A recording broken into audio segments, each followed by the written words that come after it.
모바일도 사일렌트 사일렌라 되게 팬만 딱 담비요. 요 이게 습더라가. 아이 사람 비 깨양 왜 먹는 게 안들어. 아이 사가더니 맹 그래. 여기 눈이 그럼 가야 그게. 여기 눈이 하고 필요. 그냥 그다. 하고 민감이. 하고 또 자. 하고 그러니까 굿 베리 굿. 있잖아. 아무는 담이면 공장 이거 다. cái dolly si mà mà good very good yang mana balik ti loin tammi hai papa mo se kai haning ba lai haji mấy khám lai ti tam da badi ya deko mấy khám rồi nào ya khơi ngang ngồi người nè senang khám rồi senang thấy có xoay nó u hồ mẹ u sẽ nó đang ngồi đi senang chạm lại rồi cái yam lang bọ senang cái thiên cao cầu rồi tôi rồi anh mà xin mình xin gặp quay nữa có là ngang ngồi đi nó tao very good yang mau yam ngoài đó xin nói mẹ không quên nó hết youth hay là youth sẽ phun mà còn nó phá phải phun bọ nó phim xa thì mình siêu yêu được bọ youth ấy thì nó hay thì nó phim xa thì nó hay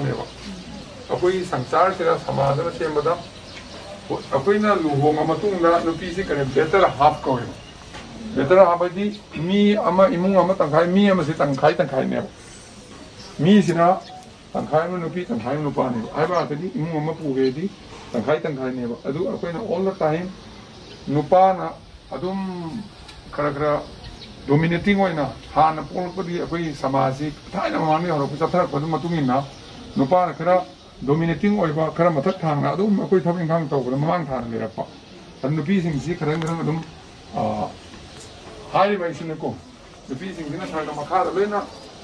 thabing khang na to re ti ne adum yeng mani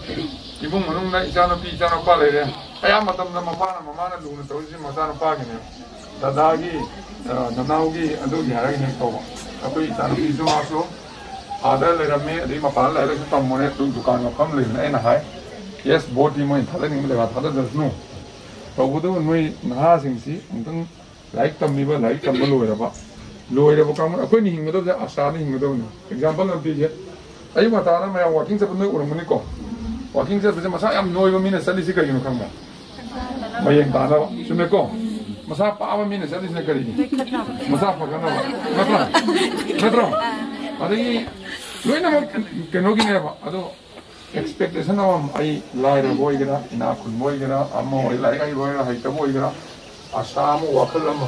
ai ju si to ge si wo ja si lo gen na wakal ma le ja ya ko loi ni hing ni ne mang ma ho ji kan yang si ra mang to pa mang ai ba sa di ai si mo ja ge si ma to ge si to ge na mi amna to ho ngam to ko mi amna to ho ngam noi dai example lo ti je hai no maru ure ko hai no maru se in ama de ta tha ba da ho ga da ho re ko ha khar le ba ho ja ga na tha de ho ga ni ko hai no maru da akoi gi hai no tha ga da mali du na tha re mi da na hai no dang sumai na ho ka do ba ne masa sumai na long ga do ne mahi su pa ga ne ta ba ha Takti, takro.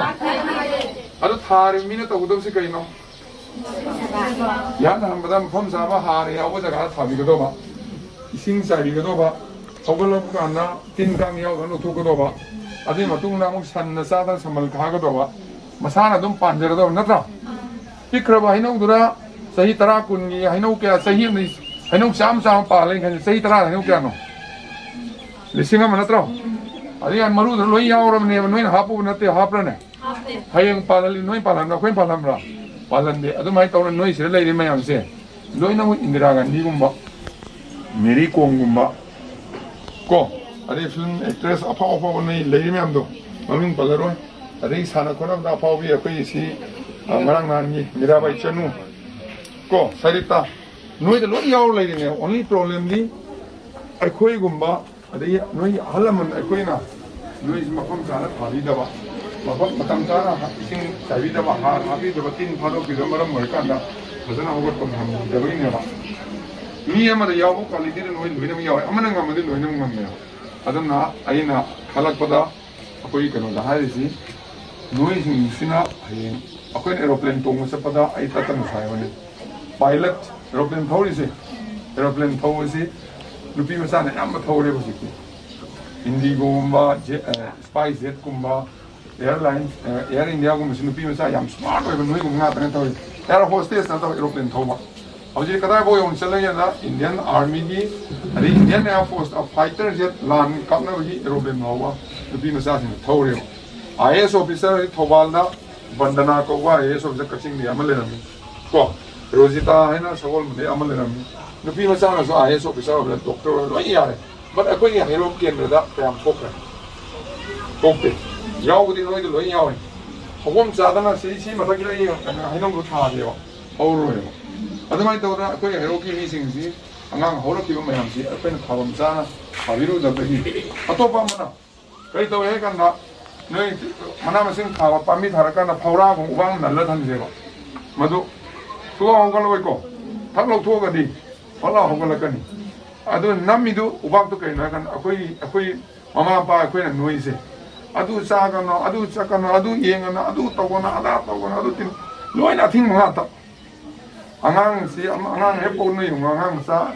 네 용원은다 레비오는 안강시 세희 한번 봐보세요. 거기 게임 하이더니 만 tàu những lối tàu người này but say em hay phá cái gì adu thiềng rồi nè adu pa rồi nè adu sa rồi nè lối thiềng hà bên này adu cháu rồi hiện nay quên thiềng gì liệu thiềng cái đó bên này cái gai tàu cái đó cái chuối cái đó nát quá adu mama pa thì nó yam cay hay là thiềng nó năng gì đi akoi năng đi adu ngam muai ai lawai mà sa nè long hi mà sa nè baba này tao lục khá bi mà sa nè đấy nama adu tàu ini adu lai hay nó hay kian nó apa wangang hin loi na akoi hon gitu madu akoi iran ya ngasi di akoi nak khalle noi sing sim marakta akoi ISO bisa pang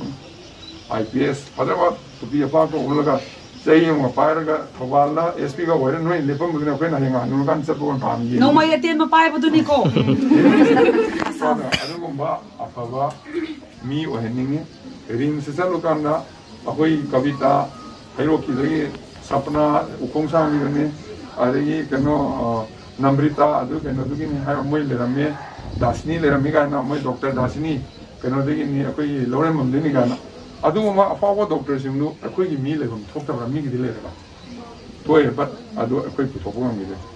noi dagi orabe noi gi makha da orabe adu na hojikti use saiba ka na important orisi noi ne makha la ko do hero kendri ko ra ko manipur ma sang nai bo ra ko sama sema ko do se noi ne ba nupa da gi nupi ne na maru ebe hela so noi me am pulla kan da hayeng sahi mangai matung na tarai matung na akoi hero kendri ko dom sai ta salan ni kari o ni loina phang na be ra phang mai noi marak ta gi sarkar ge thabak tau ge na thi be sarkar ge thabak tau da na sa na ni mon thabak pi ba mi so oi be ni hau thabak pi ba ro pi ko wakan kalau ye mo kari kari tahu ye adalah how can we help you, how can we guide you? Aku na noi bu hal lama na mama papa mo na kerana guide tahu ye apa ge hai betul. Tetapi saya aku na paham kuning pangna matik saya ni soal le. Tiba hari loino pangani. Ada soal mi kuning sama na kerana pilih amada soal sama da. Ko ada na maru oi bedi. Aku parent oi ba aku na soyo bedi noi kerana tahu bene ada na noi me am hamin na kana kari tahu kari kana ai example na pigi ai na mamang na mantri oi ni da kana London da Italy ke London ga niong sele moi education ni summit hai na minister me am education is apa me am lai lai so hai me am gi sehi mari kuri na mung tahu ai am chali London da ai kana Italy Rome da mung chane adai da moi na Africa da gi angang keraga oza wana demonstration nama tahu ya ang ulle kami ulle he kanda angang param se rao no ne ko la adu maya ida asapun hau asapun jam thamba adu gi asapun to adu ya na na laura pura mi dura lupa lising tara am so ti ko do asapun se man chaje ko do adu ma hi lo ina rao na phane le ko maya chap chan thamba adu ga an bas 1 2 3 ya nan sang mo do adu pukhala ko do लेखोला मतुंग ना ready 1 2 3 गो अरे का मैं मुन्ना दोई ने बा अदो हाय का अनांग ang phok sien de kari waram no man khumune khang ne kham ne try 아란 반 사람 볼 로이 좀 너니 그리고 얼음도 많이죠. Tahobro wari semua. 하이디 너희 따라 레벨에 짭짤한 마야에 보름 삼매 보도 하고 잡보네 나도 하나 그도 내야죠. 하는 신놈이 넘겨도 되네요. 정말 잘로 하는 제로 할 간다. 너희 지행도 엄복 시행들요. 그리고 이도 많이죠. 하. Very good. Yes. That means 안강증도 핵 아이고 뭐니까 시행도 어떻게 여기 먹고 답답하이나 그래. 너희 내리면 암시. 너희 안 그러니 삼나 그래. 삼나가 싸움하는 시민나 그래. 아싸 보도 가난 싸니 너희 돼. 마양 싸움하는 사람이는 프라이즈 가난 방하니. 오늘 예민은 so one example is we have to live for others. Ako'y amaga wana takan magi problem le ako'y am salaga. Magi problem le ako'y am salaga. Mo imong nawa na tane. Ako'y nangangon nga si Swayda April yaksin April thase. Yung may yam sakal yam. Ako'y nangangon nga tawgon mo si angang ising na tawa turienda. Yung tong kani pukhi mo le pukhi na tawa. Lai na angang laure lai na angang laure na angang yam sira me atoma. Are yung may sakal yam toy toy nung sing sam sik ma tam sa. Yung may sa etawa mayam sing baltino pa ni magi people sianer ni ba kan mo kono doi ba kallam matung yung sa ki mong do mi amna khudeng mo pini mi amna pukam pini amna tengot pini amna siang kubira kan amna kampor ke lo ina mayam re pura ka yung no complete yung ni ho mi le wa u to ba lo in sabi re ka mayam chani hingan le that means akoi marakta kananu awana ta ba kana mateng pang ni ba marup ni khat pa ga do adumai to na akoi si we have to learn to live for others. Mayam kita mukta ay lebiner mo mayam sige kita ko himmat ang monon ay kita pagat kaya kita payoge kita pasapayoge ay kita ina hajang pabi na amsar exercise am ke mongon tapi tayo lai apawang para mongon tapi tayo ay aray mo mongon pini maya lalu ni adoy ako sa manan sa kon pinani kana sa lalu nung sinadam lero adoy wakal londo lai na bidang tuloy ama toy na nung sinadam lai minan na kasi ni makarang ngar babasa lai mo jam pwede na senay na aday na ako tabal zongo sa pwede na mo senay di ako na ako senay anyway good we are very happy yam nuai noi yam noi sa yam nuai nungsi di noi de noi ba mo noi mai thong se se yen khara le ga mang ni ne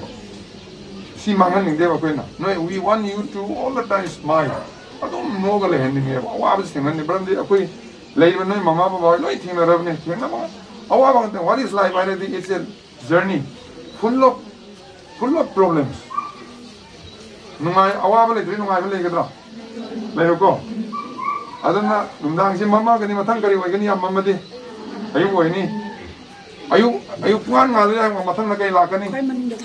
nungtin matang di nundang la kani awaba thing na se harau ko do mane ba maram di nundang la matang di kai la ka de no ayu la kani adu di awaba thing ri nungai wa la nungai de nung le se nungai ba harau ro no nungai re mi sing do matang kai la kan nung nang ore tene awab da na awab nungai ba awab na life na awab le ta mi em te le ke masa se awab na kwai en problem ne hagi em noi ta uya ba noi ma te ya koi pencil shoe ga na le tro ma to nyam to ni ma ja to ha ala masa na ga to ra noi me se ma de mem ja re tek sa to ne mo ko atai sin as mai de phada ka noi kalak to ne ba ado ma na sai tek sa sai wa ne ano boy vi swai le pha wi na ri ba Indora Posilumba, Kaupro Noiso, Nadam Sara Sani Ado, I know the me Kudimaki problem day. Knowing no organ, no, I was having such a warning. Knowing no problem, as I know in the me no the problem at the winning box. I do problem, no young thing, I do nothing. Problem, I think I got it. I do problem, do, King Nadanova. Ako'y nasat kiwa lambi de kadai de tingkhang le kadai de lambi te le kadai na sang kadai na le haibudo ahal laman na khara khangi aduna ahal laman noi le baba na mama na ide na si ta ko ma smai ta ko si sa ga ko hai sin se noi bu nusi ba ni ya ne khang do mi baba mama na noi de nusi ba mi le ke mama pa na pai nusi ka na na sa yan tha ma adu yong noi na polo po kan da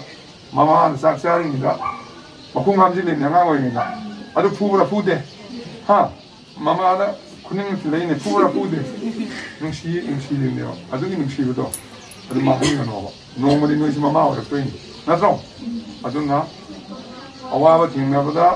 ꯅꯣꯏ ꯃꯌꯥꯝ ꯄꯨꯟꯅ ꯇꯥꯟꯅꯒꯗꯕꯅꯤ ꯇꯣꯈꯥꯏ ꯇꯥꯔ ꯂꯩꯔꯣꯏꯗꯕꯅꯤ ꯑꯩ ꯅꯨꯡꯉꯥꯏꯔꯦ ꯍꯥꯏꯅ ꯑꯩ ꯈꯪꯅꯔꯤꯕ ꯑꯩ ꯇꯤꯟꯅꯔꯤꯕ ꯑꯩ ꯆꯥꯎꯔꯦ ꯅꯨꯡꯉꯥꯏꯕ ꯏꯃꯨꯡꯗ ꯌꯨꯝ ꯄꯥꯜꯂꯦ ꯑꯗꯨꯒꯤ ꯃꯆꯥ ꯃꯁꯨ ꯑꯣꯏꯔꯦꯅ ꯍꯟꯊꯅ ꯈꯜꯂꯣꯏꯗꯕꯅꯤ ꯆꯞ ꯃꯥꯟꯅꯅ ꯑꯃꯒ ꯃꯇꯦꯡ ꯄꯥꯡꯅꯅꯕ ꯑꯗꯨꯒꯤ ꯋꯥꯈꯜꯂꯣꯟꯗꯣ ꯍꯧꯔꯒ ꯍꯩꯔꯣꯛꯀꯦꯅ ꯁꯦꯝꯃꯤꯟꯅꯁꯦ ꯑꯗꯨꯗ ꯃꯇꯦꯡ ꯄꯥꯡꯅꯕ ꯑꯩꯈꯣꯏ ꯕꯕꯥ ꯃꯃꯥ ꯃꯌꯥꯝ ꯂꯩꯔꯤ ꯃꯌꯥꯝꯁꯦ ꯂꯩ ꯑꯩꯅ ꯂꯤꯗ ꯇꯧꯒꯅꯤ ꯑꯗꯨꯒ ꯅꯣꯏ ꯏꯃꯥꯟꯅꯕꯤ ꯅꯅꯥꯎ ꯅꯨꯄꯤ ꯅꯆꯦ ꯍꯥꯏꯒꯗ꯭ꯔꯥ ꯔꯕꯤꯅꯥꯁꯦ ꯃꯥꯕꯨꯁꯨ ꯅꯣꯏ ꯁꯤꯟꯅꯧꯕ ꯚꯣꯠ ꯂꯣꯏꯔ ꯃꯇꯨꯡꯗ ꯏꯟ ꯀꯦꯁ ꯑꯩꯈꯣꯏꯅ ꯚꯣꯠ ꯀꯥꯔꯒꯗꯤ ꯑꯩꯈꯣꯏ ꯃꯌꯥꯝ ꯀꯔꯤ ꯇꯧꯒꯅꯤ ꯅꯣꯏ ꯈꯟꯅꯧꯕ ꯑꯩꯈꯣꯏꯒꯤ ꯀꯔꯤ ꯇꯧꯍꯟꯁꯤꯒꯦ ꯕꯕꯥꯅ ꯄꯥꯕꯨꯡꯅ ꯚꯣꯠ ꯀꯥꯔꯒꯗꯤ ꯀꯥꯗ꯭ꯔꯒꯗꯤ ꯈꯪꯗꯦ ꯀꯥꯔꯒꯗꯤ ꯀꯔꯤ ꯇꯧꯍꯟꯒꯅꯤ ꯑꯩꯈꯣꯏ ꯃꯔꯛꯇ ꯂꯥꯏꯔꯤꯛ ꯌꯥꯝ ꯐꯕ ꯑꯩꯈꯣꯏ 10 ꯂꯩꯔꯦ ꯑꯩꯈꯣꯏ ꯑꯦꯌꯔ ꯍꯣꯁꯇꯦꯁ ꯑꯣꯏꯅꯤꯡꯉꯦ ꯑꯩꯈꯣꯏ 3 ꯂꯩꯔꯦ ꯑꯩꯈꯣꯏ ꯗꯥꯛꯇꯔ ꯑꯣꯏꯅꯤꯡꯉꯦ ꯀꯔꯝꯕ ꯁ꯭ꯀꯨꯜꯗ ꯀꯔꯝꯕ ꯀꯣꯂꯦꯖꯇ ꯃꯤꯡ ꯆꯟꯅꯤ ꯀꯅꯥ ꯈꯪꯅꯕ ꯂꯩ ꯄꯩꯁꯥ ꯂꯩꯇꯦ ꯁꯤ ꯇꯧꯅꯤꯡꯉꯦ ꯁꯤꯒꯨꯝꯕ ꯑꯩ ꯀꯩꯅꯣꯝꯃ ꯀꯔꯕꯥꯔ ꯑꯃ ꯍꯧꯅꯤꯡꯉꯦ ꯂꯨꯄꯥ ꯂꯥꯛ 10 ꯗꯔꯀꯥꯔ ꯂꯩ ꯀꯃꯥꯏꯅ ꯍꯧꯁꯤ ꯑꯩꯈꯣꯏ 5 ꯊꯕꯛ ꯍꯧꯃꯤꯟꯅꯒꯗꯕꯅꯤ ꯑꯦꯅꯤ ꯄ꯭ꯔꯣꯕ꯭ꯂꯦꯝ ꯑꯩꯈꯣꯏꯅ ꯍꯦꯜꯞ ꯇꯧꯒꯅꯦꯕꯀꯣ ꯑꯗꯨꯒꯤ ꯑꯁꯥꯗꯣ ꯂꯩꯌꯣ ꯍꯥꯏꯕꯒꯤꯗꯃꯛꯇ ꯅꯣꯏ ꯁꯤꯡꯖꯨ ꯆꯥꯅꯧ ꯍꯥꯏꯕꯀꯣ ꯐꯔꯦ ꯆꯥꯃꯤꯟꯅꯔꯣ ꯑꯩꯈꯣꯏꯅ ꯋꯥꯔꯤ ꯁꯥꯟꯅꯔꯣꯀꯣ good all the best after 5 years after 10 years after 2 years noi apaw mi oiba apen we want to see you shining like all star ulam lam noi no thabo oihani Yung pan bam ta ya ji ko lai ko san tam ni dong ne lambi mem lai gi ni ko